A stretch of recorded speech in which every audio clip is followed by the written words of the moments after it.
Hey guys, welcome back to this place. And if you are new, welcome here for the very first time. You are joining in a very crazy episode because this is season 3, episode 7 of The Leftovers, the penultimate episode of the entire series. And I don't know how to feel. I'm very apprehensive about what Kevin is doing, about what Nora's going to do. I'm pretty sure that that's the last time we're going to see Lori. I just have a lot of stress and fear and worry about how this is going to go. So, yeah, I'm not going to really ramble this time because I want to get into it and find out what is going to happen. Let's go. Oh. What do you want? This is a memory because he doesn't have a beard. I want to be cremated. Okay. Same. Got it. No problem. You sure? Mm-hmm. Because Matt's going to want to bury me next to Mom and Dad in the old Jameson plot about a mile from here. He's going to put up a fight. Fuck Matt. If you want to be cremated, I'll make sure you're cremated. So this is Mapleton, right? What about you? I want to be stuffed. Excuse me?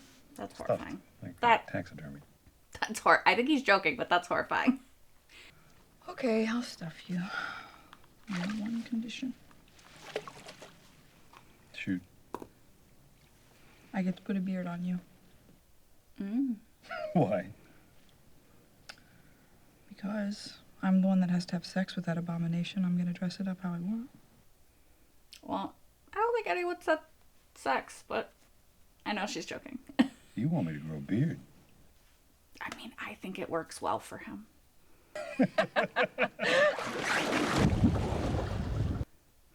Oh, okay, we're going right into this. Okay. Oh, God.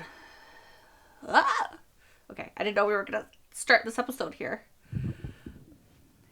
I guess it would make it less likely he could come back. I would be like, just drug me first. Oh. Is he doing it himself? Everyone's still passed out. Is Grace doing it? Who is drowning him right now? Wake up, wake up, wake up, wake up!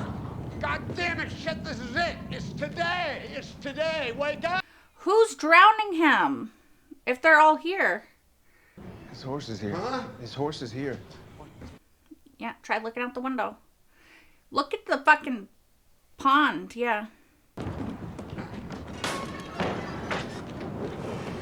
I mean, I guess he just laid himself on there? But how long ago? Help me! Okay, so he's still alive right now, right? Out! Get him the fuck out! Get him off! God damn it! Get him off! But he's still alive. Stop! Stop! What are you doing? What are you doing? I'm doing what you asked me to do. Right? I thought we'd do it together. Yeah, you gotta have somebody drag you back out. Right. Oh, I don't like it. Oh, I don't like it. He does look Then so... let go. The beard really works for him, though. Sorry. That has nothing to do with it, but my brain is just focused on random things.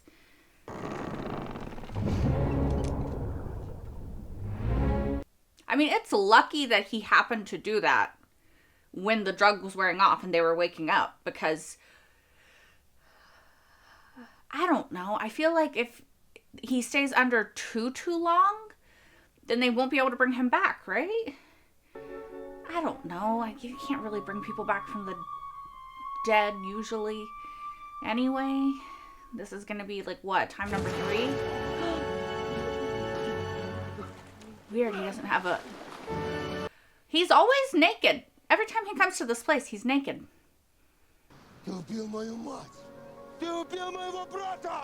Oh, I literally thought he said, you peed in my water. Тебя, Kevin Harvey. He said Kevin Garvey, or Harvey. Who the fuck? Is it Baldy? It's kind of given Baldy. Kilo Hotel is secure. I repeat, Kilo Hotel is secure. Kilo. Yeah, it is. Okay.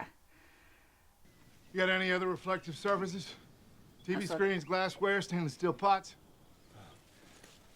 No. Fuck are these? He literally just got here. My sunglasses. There's a lot happening outside right No. now, if you can hear it. Reflective surfaces. Sorry. Do not look into them, no matter what. That's how they found you. Like water? Because he was in the water, which is a reflective surface?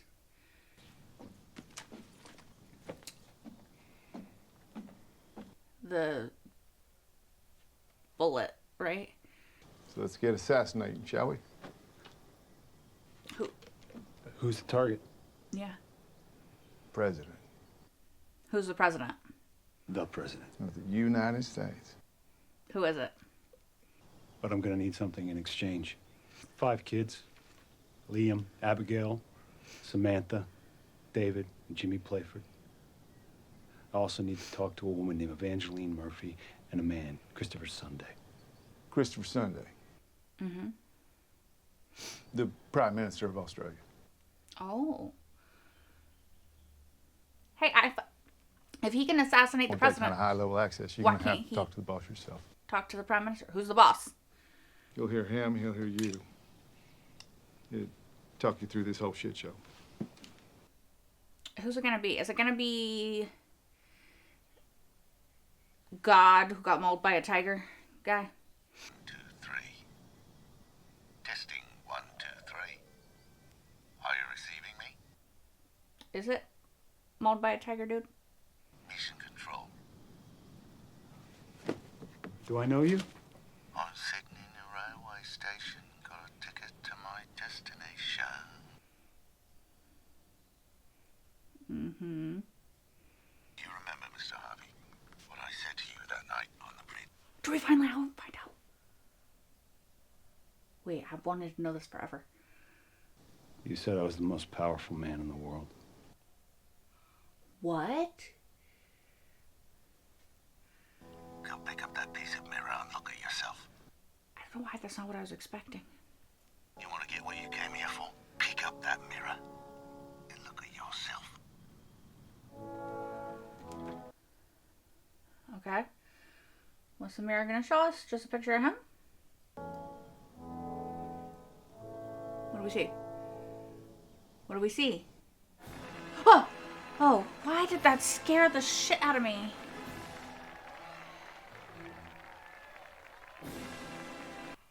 Oh, is he the fucking president?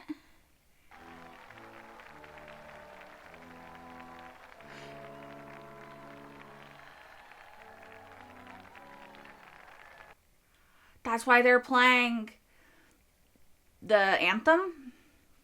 Good day, Melbourne. Just to kill himself? I've come to talk to you today about marriage. For millennia, we have believed marriage is a cornerstone of our civilization. Our party, however, does not share this opinion. A big GR guy? We believe that marriage is the single most destructive idea ever conceived of by humankind. That's why in my first 100 days in office, I introduced legislation to get rid of. He outlawed marriage?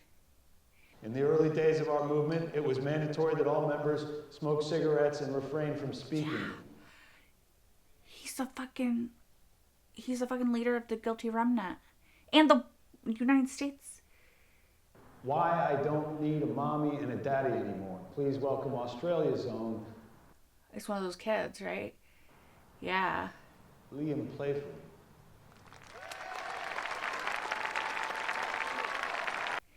Those are her kids. They're not wearing shoes. Why aren't you wearing any shoes? Your shoes. You're not wearing any shoes. Where are they? He's trying to do his quest. Why does it matter? Somebody in your family wants to know. But you said there is no family.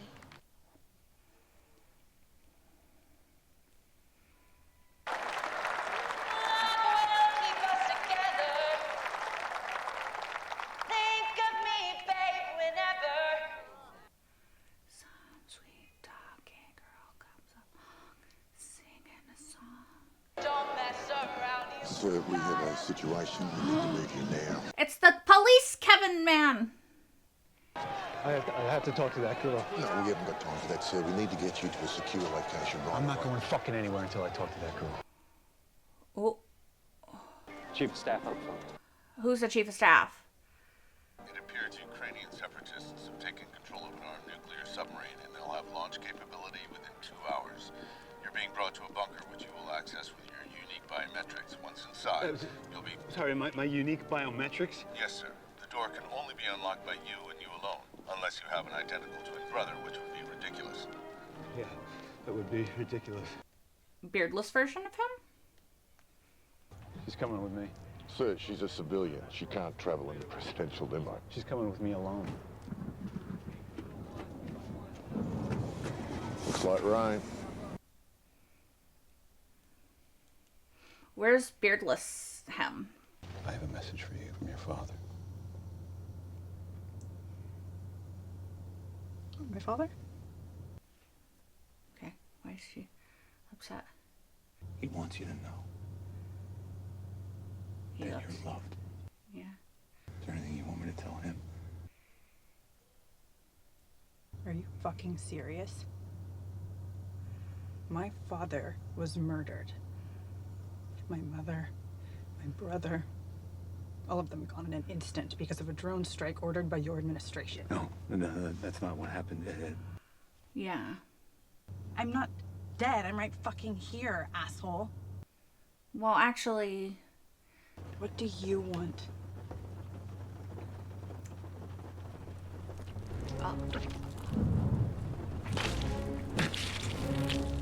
Are you okay?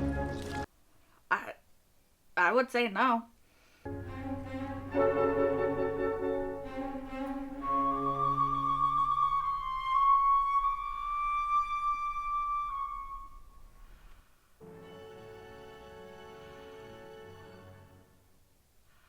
Oh, they're waking him up?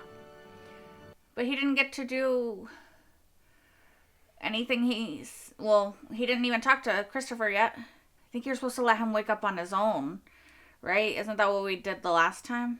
I was just with Evie. You saw her? I delivered your message. Yeah, but he didn't get to do everything he needed. Your children were there too. They didn't say why. All of them? They didn't say anything about the shoes. Yeah, all of them. They were all okay? Well, they're dead, but They didn't know what happened to their shoes. to be fair, they might have. They just didn't tell you. Did you get the song? No, y'all woke him up too I early. was working on it. Why'd you pull me out of the pond? There is no pond. The whole fucking ranch is flooded. Oh, what's Take me gonna to the happen? bathroom. Oh, bathtub? Hold on, you can't keep doing this. Yes, you can. Well, look at him. You got what you wanted, now you're worried about him. Out there is the goddamn flood. That's why we're fucking doing it. That's your son, though. Like, It's not why he's doing this. would you not care? Why else would I be doing this? Because you're not really wanting to live? I don't know. Why would you?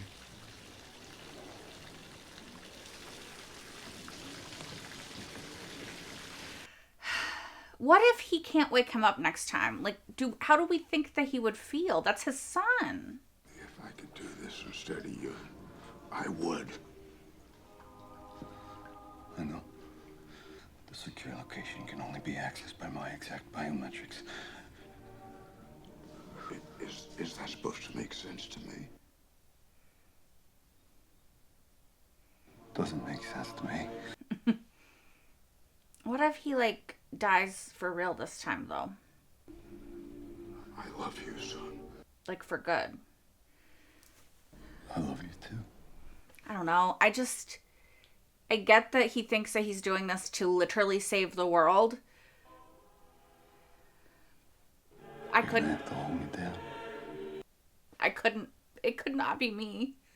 If that's my kid, no fucking way. I'm sorry, like, maybe that's selfish, but I think he kind of doesn't want to live, and that's why he's doing it, and I'm scared that he's gonna get what he wants.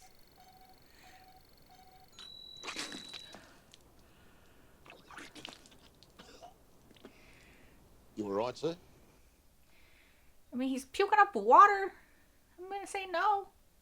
Identity confirmed. Excellent.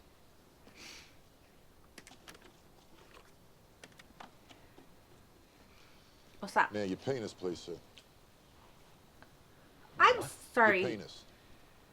Place it on the other scanner, please, sir. Why? Yeah. Mr. President, due to advancements in plastic surgery, anyone with enough resources can copy a person's face. But not a penis? But your penis, sir, well, they're not going to go to that length. I feel like that would be easier to disguise than a face. No? It's got much less distinctive features, you know what I mean? Like, just saying. Why is he staring? Sir, that is... Don't stare at somebody else's penis. Stop looking! They're making me uncomfy. Just the 3 authentication questions, sir. Name your Secretary of Defense. Oh, see, he doesn't know. I need a name.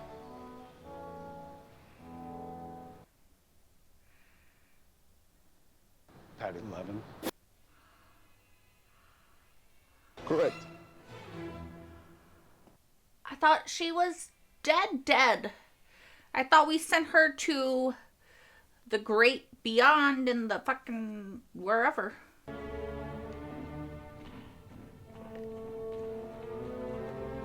Is it Patty? I want to see her face. Good to see you, Mr. President. Weirdly, I kind of missed her. I don't know. I have very conflicted feelings. I missed her, but I didn't. They will be weapons hot in less than an hour.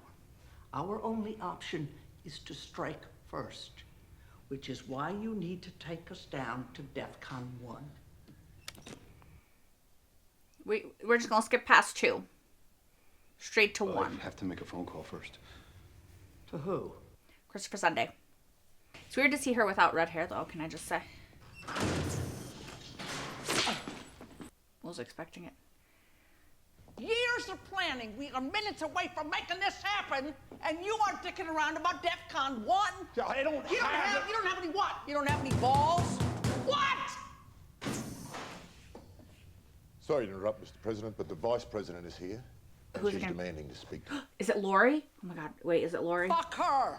No, it's Lori. It's Lori! It's gonna be Lori. Well, I think it's gonna be Lori. Yes, sir, of course. I'm scared. Madam Vice President.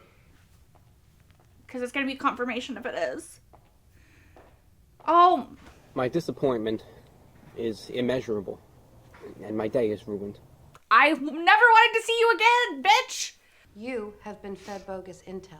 I never wanted to see your bitch ass again. Never. Tell her about the plan. I'm not telling her jack shit. If you want me to bring us down to DEFCON 1, tell her.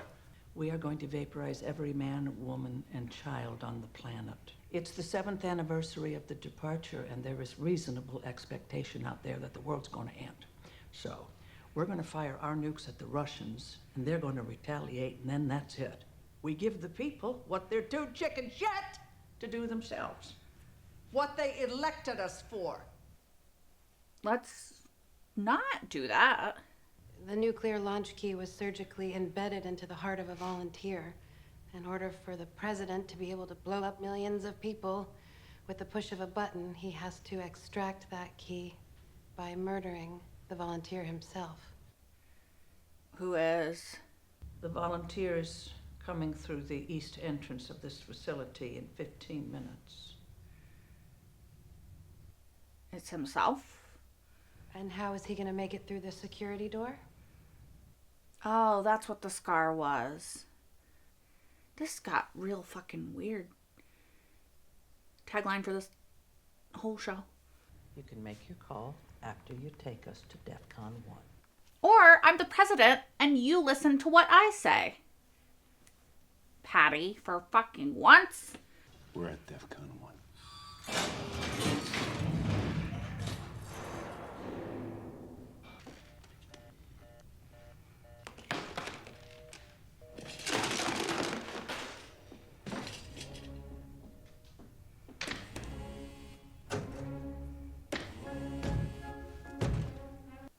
See, that's why I would have made the phone call first, Kevin. Can't leave, sir. Your order initiated a full lockdown.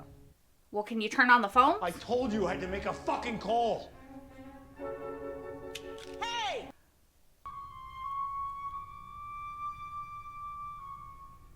Oh, he's trying to look in a reflective surface.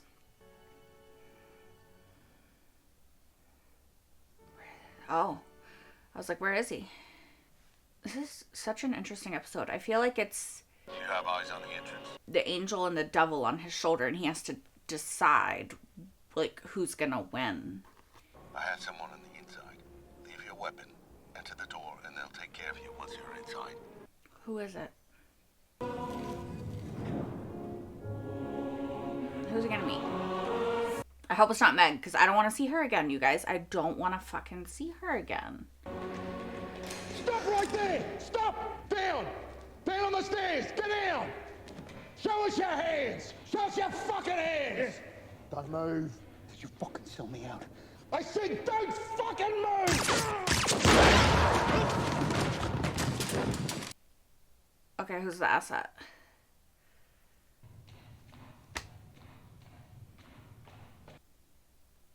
Remember when I said I didn't want to fucking see Meg again? Like 2 seconds ago? I'm seeing her! I'm seeing her! Where's the comms room? What? The comms room. I need to make a call. Do you know what's inside of you? Yeah. I mean, I know this man. He is cold and he is merciless. Coming from you? You think he gives a shit about you if he's willing to end the world? What do you give a shit about? That's what people wanted. They say they don't believe in love and they don't feel pain. I feel pain. Yeah, but then you inflict it on every And I'm fucking in love. body else. I'm in love with the most wonderful man I have ever known. Who? His name is God. Oh my god. Tell her I love her, too. Where's the comms room? What is it with you in the fucking comms room? I thought you were an assassin. I mean, who do you need to communicate with? It's fucking up the hall to the right. Oh, thank God.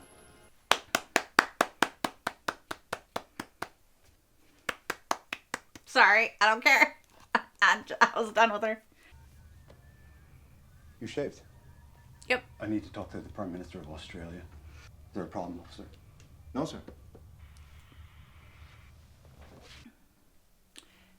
Lyons. But it's not the same guy. But he has the same name. We come out here, Mr. President. And he's not French. Are you Christopher Sunday? Do you know a song that you can teach me?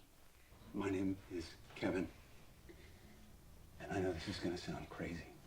But you're not the Prime Minister of Australia. My father, he came to you for a song to stop the rain. There's no song to stop the rain. He only has a song that brings the rain, right? What? I tell you, Father, but he didn't listen. Yeah. No. Well, you have to give me something. I have to bring him something. He needs this. There's a flood. Do you believe that? Believe what? Do you believe your father can sing a song and stop the flood? No. Oh, interesting. Then why are you here? Yeah. What's your true purpose, Kevin? Don't move.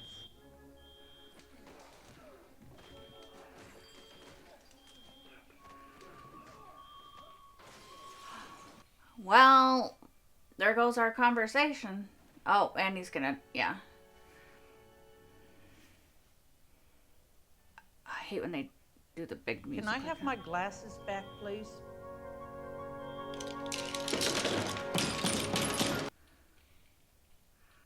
Fair. summoned me out of retirement, and I came back. Because I owed you. Yeah. You helped me, Kevin. And now I'm here to help you. How? Well, what do you want? Isn't that the million fucking dollar question with this man? I want to go home. You always say that, but then once you're home, you're not happy. It's just that you've been known to say that before, and yet you keep leaving home and coming here. I'm sensing a lot of internal contradictions from you, Kevin. It sounds like something you need to work out with yourself. Well, here's himself. I'm not understanding the problem. The problem is that this is stupid. I don't care about any of this. It's bullshit. Doesn't make any sense. It doesn't. No. Why the fuck would I volunteer to be cut open? I don't know. Why would you? I wouldn't. And yet, here you are. Knowing full well what is inside of you, you kept moving forward towards this very room and the one person powerful enough to take it out. He's fighting against himself. Like, his own... I think you should tell him about the book you wrote. tendencies. The romance novel. That's him. He wrote it. That's him. What? No. No, I didn't. Yeah, you did. I think we can all agree you both wrote the same book. No, we didn't. Well, I'm sorry it's come to this. But I have no choice. What? Clearly a national security issue. I had no choice but to procure it. And read it. Nosy. I'd like you to read this for us. No. What about you? No. Fine. She'll read it. I'll do it myself. Mm-hmm. I had a feeling she would. My cheeks. Sorry, I just need my glasses. There's no way you're putting that back. Untitled romance novel. Like, it's called Untitled Romance Novel. Chapter 1. Just read the last page.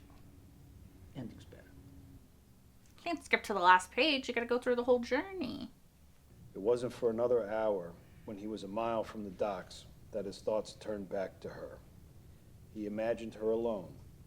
By now, she would have searched the house and found it empty. She had suspected it all along, and now she knew. He was a coward. A coward dressed in the uniform of a brave man. To fight countless enemies, and yet, in the end, he was terrified. He was terrified of her. Because he loved her. To be comforted by her as he wept. To show her he was small. For her to know that and touch his cheek. And whisper words softly into his ear. All of that was a nightmare. All he knew to do was run. He took a deep breath of the air, tasting the salt on his tongue, and closed his eyes, leaning into the spray as the Merciful picked up speed and sailed for the horizon. He was alone.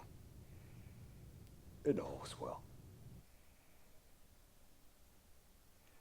Somebody should tell him that romance novels are supposed to have happy endings. It's in the contract. Just saying. Take this thing out of me. See? So a part of him does Why? want to give up. So he can't ever come back here again. He's fighting with himself. Like, he can't allow himself to be happy. Like, he doesn't think he deserves it. I don't want this. I don't want this. Why is he... Okay.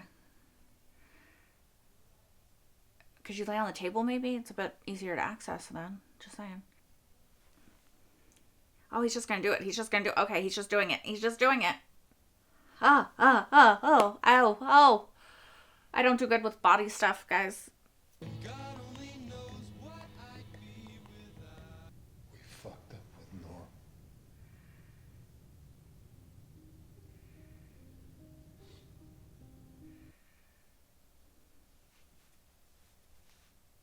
But you could make it right. But you have to wake up. You have to choose to keep fighting.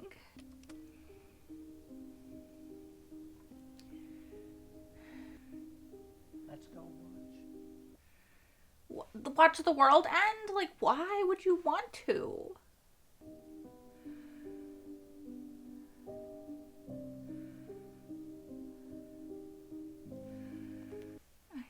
I don't understand. I feel like this is like the first time he went to this purgatory-esque place. Like, I don't understand exactly what I'm supposed to take from it. See movement? Is he waking up? What's happening? Is he in the church? He gets arrested for murdering that guy.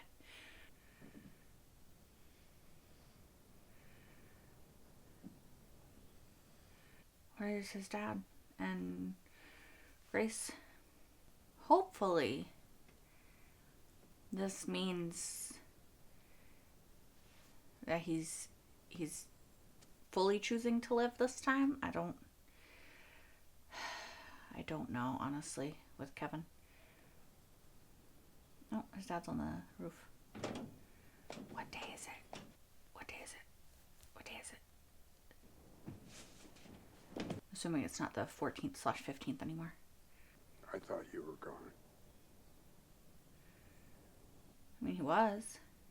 It was raining so hard, and I got scared. So I came up here. Okay. I don't think I'm ready to come down. Okay. How long you been up here?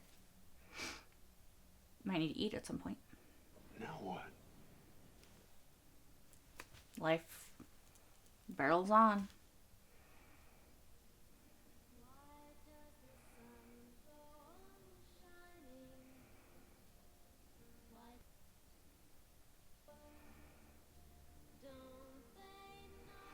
There's a very parallel moment between them right now and the people in the very beginning of the season who kept expecting for the rapture to happen, and then it didn't, and it didn't, and it didn't. And they're like, what now? Like, we have to keep going, you know? Honestly, that was a great episode. I don't know why it's making me want to cry. I think it was very powerful, and I still didn't fully understand it. I don't know that I will ever fully understand this show. We have one episode left, so we'll see. But brilliant, brilliant. Standing ovation, circle of applause, round of applause. All right, so I'm back. I went and put a little bit of foundation on my face because it does this thing sometimes. Don't know why. Probably should ask my doctor about it. Where it just gets so red and it gets really warm. And it's not when I'm getting warm because I temperature-wise feel fine. It just does that. Not sure why, but it's very, very frustrating. Anyway, this was genuinely like an amazing episode. This is one of my favorite episodes of the series. I think that there's probably layers on layers on layers on layers of stuff to unpack, and I don't even know how to do that, honestly, because this feels very much like the first, what I call purgatory episodes, and it's just so much to read and so many layers and so many aspects of Kevin trying to unravel who he is and how he feels and what he wants and what he thinks he deserves, that it's hard for me to fully process and understand. And there's so many, I feel, probably like metaphors on top of metaphors on top of all these other things, because Kevin being the leader of the guilty remnant and Evie being the opposite, and just all of this other stuff, it's very interesting because it's like, how does Kevin see himself, and who is he, and which iteration of Kevin is Kevin, or are they both Kevin? but just different versions of him, which is kind of what I think. And during the episode, I was like, maybe this is like Kevin in the dark suit without the beard is the Kevin that is his darker side, his darker impulses, his suicidal ideations, his suicidal tendencies, his belief that he doesn't deserve to be happy or in love, and that he can't give Nora what she wants, and that he can't really give himself what he wants.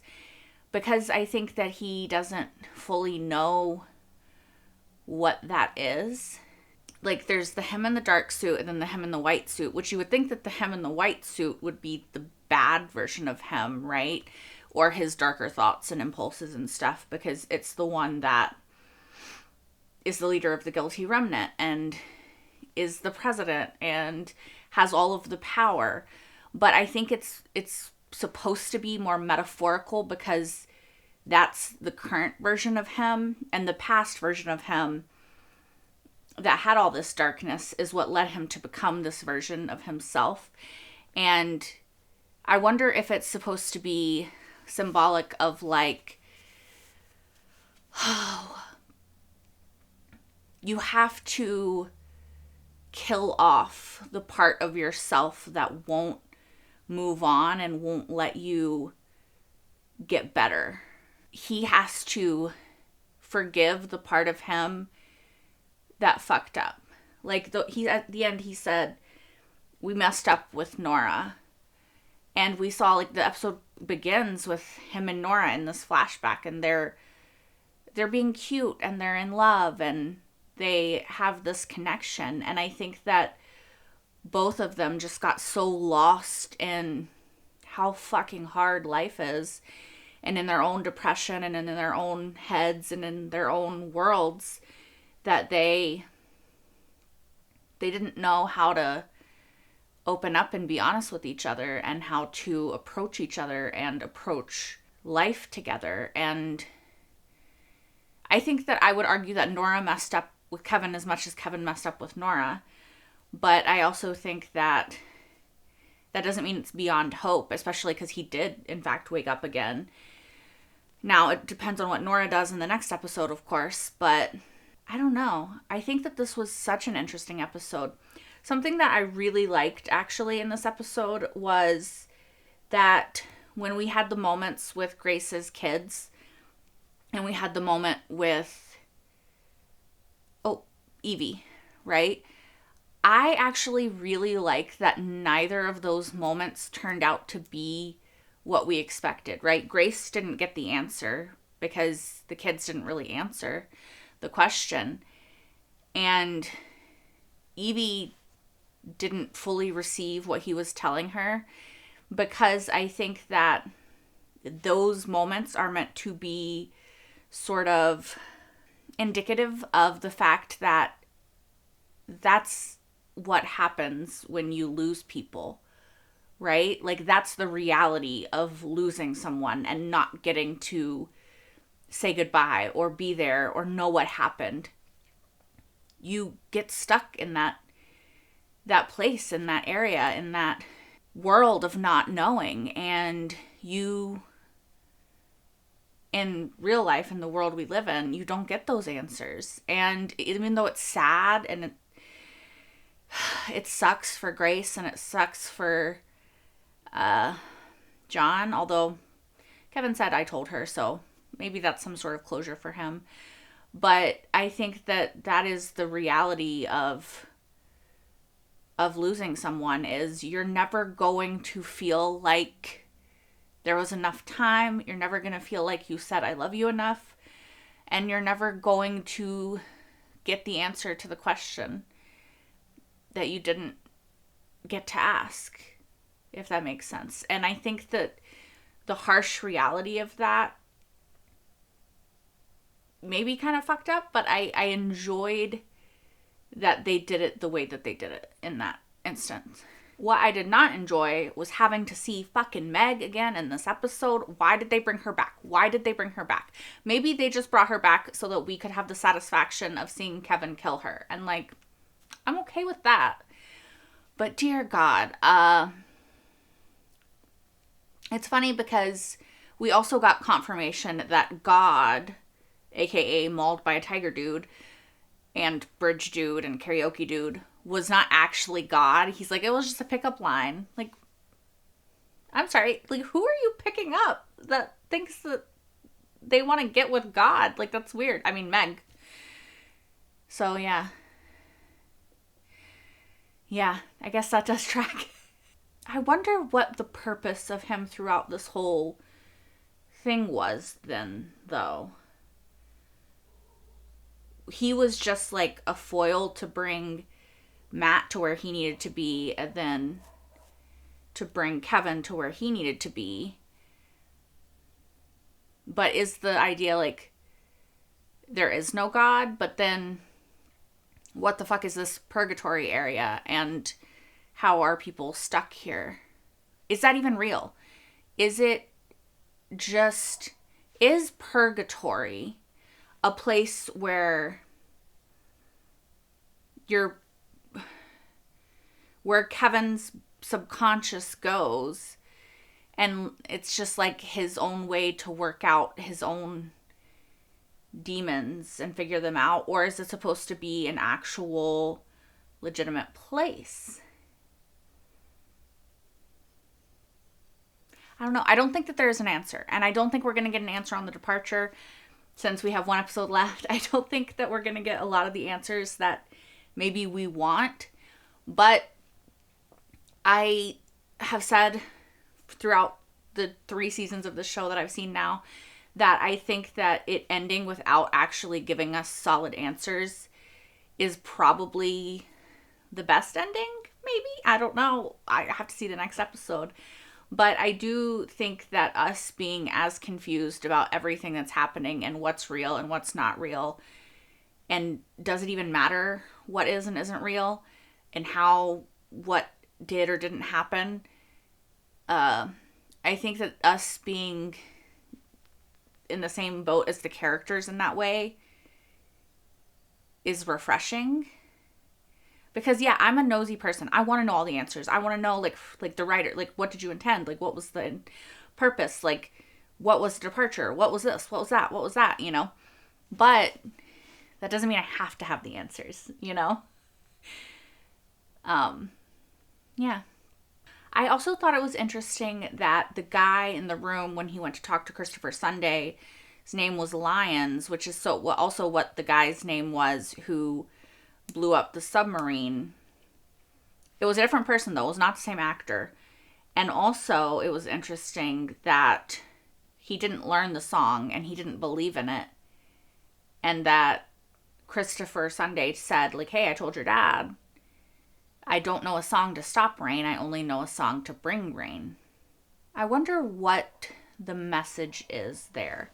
Is it, what do you do? How do you continue? How do you go on when you put all of your faith in this thing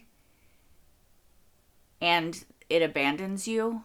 You just, or you were wrong, you know? Because I think that that's a parallel throughout so much of this show, right? Like, Matt put all of his faith in God, and yet he keeps having all of these struggles and all these bad things keep happening. So you could argue his faith isn't rewarding him, but abandoning him. Kevin Sr. did all of this only for him to be the footnote in the story instead of the main character, right? At least in his mind. Kevin has just struggled so much throughout this show. Like, there's just been so much struggle and so many examples of these characters who tried to put their faith in things and it didn't work out. And it wasn't always something supernatural. Like, Lori really put her faith in therapy and logic and thinking about things and all of that stuff. And then she lost that. She put her faith in the guilty remnant, lost that, tried to put her faith back into logic and helping people and all of that stuff, and then lost that, and then lost her way to the point where she was at the end of last episode.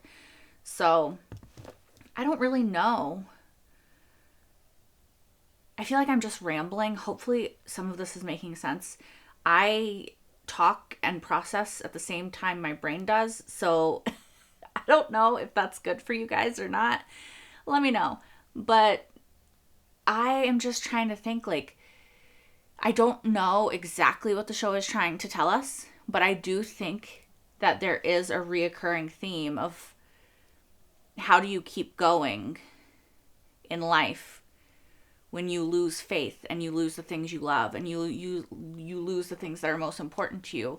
What do you live for when what you lived for either is gone now or has forsaken you? I feel like because Kevin and Nora are our most like through characters, like we've seen the most of their story. We sympathize or empathize with them the most, except for Lori. You know, I really, really grew to like her, like I said at the end of last episode. And her story really makes me sad that that's how it played out. But I wonder what, like, where Kevin and Nora are going to end up at the end of all of this. Like, where everyone's going to end up, really. But I think, like I said, because they've kind of been our main through lines, I wonder where they'll end up and how that is going to impact what I think the show is trying to make us think or feel, or what it's trying to evoke in us as an audience. You know, to be determined. I won't know until the next episode. But I like that Kevin has continued to fight. I do think that part of what Kevin's struggle is what Patty said, is that he doesn't know what he wants. He's like, this is what I want, this is what I want, this is what I want. And he keeps fighting for that life, and every time he gets that life, he's not happy. And I wonder if it's because he doesn't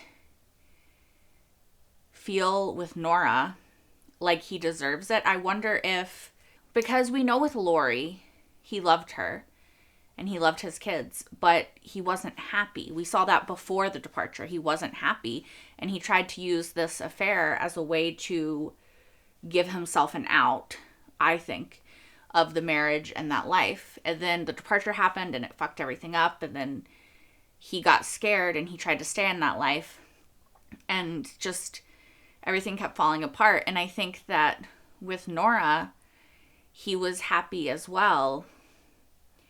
But I wonder if this normal apple pie life just isn't for him, which is fine. Not everyone wants a picket fence and a dog in the yard and 2 bikes and kids, you know, like that's just not everybody's path, and that's fine. Like, life would be so boring if we all had the same paths.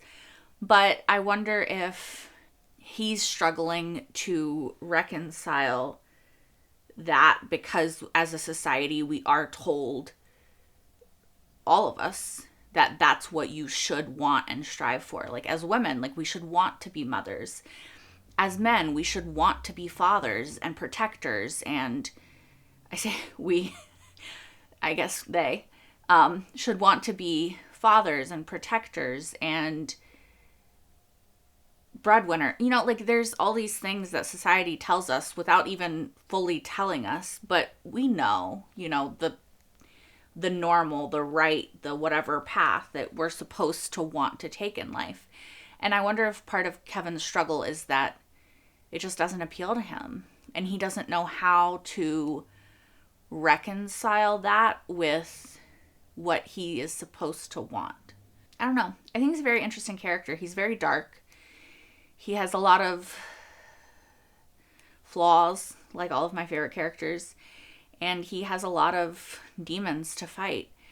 And I don't know if this helped him fight those demons or made him give in to those demons, or maybe it was just like he needs in his own subconscious to realize that he doesn't have to be all one thing, that he's a human and he can contain multitudes, right? Like, he can love Nora and love his kids and not want any more and not want to continue living that life.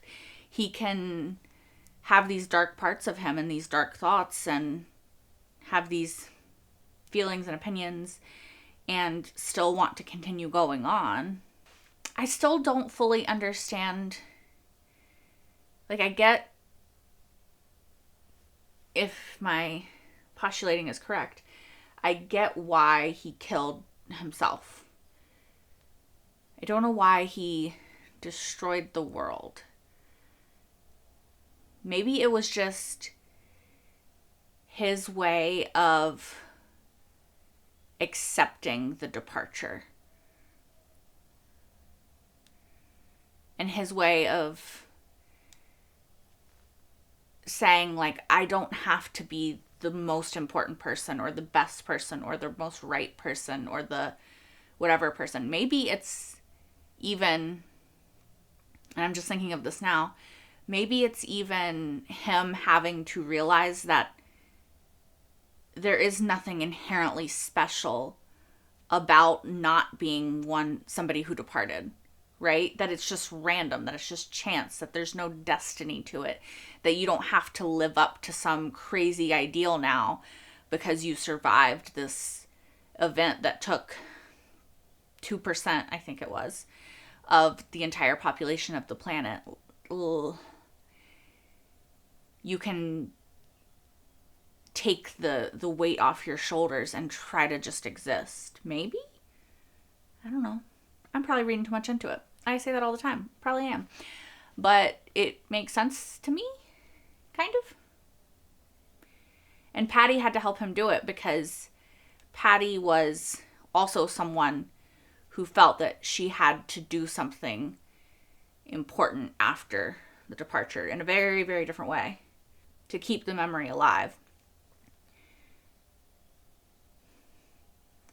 I don't know. It was kind of nice to see Patty again. I will say I did slightly miss her, and then she frustrated the fuck out of me, and I was like, oh yeah, this is why